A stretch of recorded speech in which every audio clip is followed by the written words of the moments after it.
Girius, இது நம்ம family.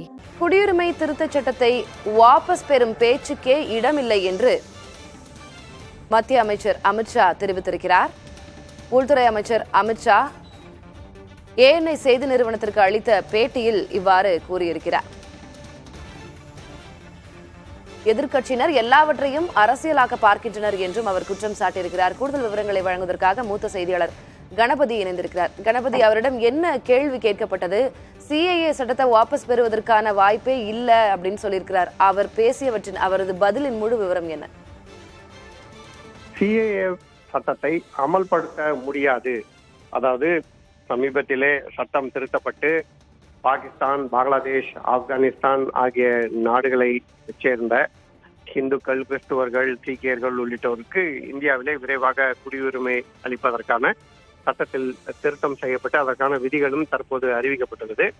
அது அமல்படுத்தப்படும் என மத்திய அரசு அறிவித்திருக்கும் வேளையிலே பல முதலமைச்சர்கள், குறிப்பாக தமிழ்நாடு முதலமைச்சர் MK ஸ்டாலின் மற்றும் மேற்கு வங்க முதலமைச்சர் மம்தா பானர்ஜி ஆகியோர் இந்த சட்டத்தை எங்கள் மாநிலத்தில் அமல்படுத்த மாட்டோம் என தெரிவித்திருக்கிறார்கள்.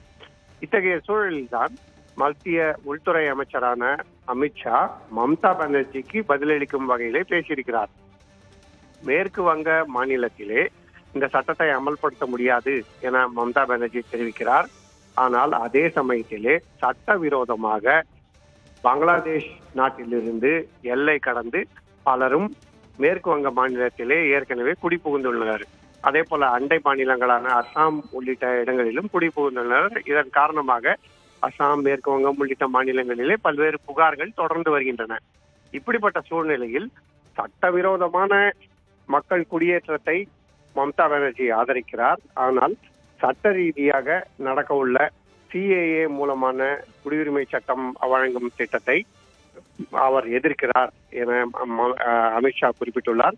மேலும் இந்த சட்டத்தை அமல்படுத்துவதிலே மாநில அரசுகளுக்கு எந்த விதமான அதிகாரமும் இல்லை, மத்திய அரசு அமல்படுத்துகிறது. ஆகவே மாநில அரசுகள் தடுக்க முடியாது என்கிற கருத்தையும் தெரிவித்து மேற்கு வங்க மாநிலத்திலே நாங்கள் விரைவிலேயே தேர்தலில் வெற்றி பெற்று ஆட்சிக்கு வருவோம், அப்போது சட்டவிரோத குடியேற்றத்தை தடுப்போம் எனவும் அவர் குறிப்பிட்டிருக்கிறார். திலகவதி, விவரங்களுக்கு நன்றி கணபதி.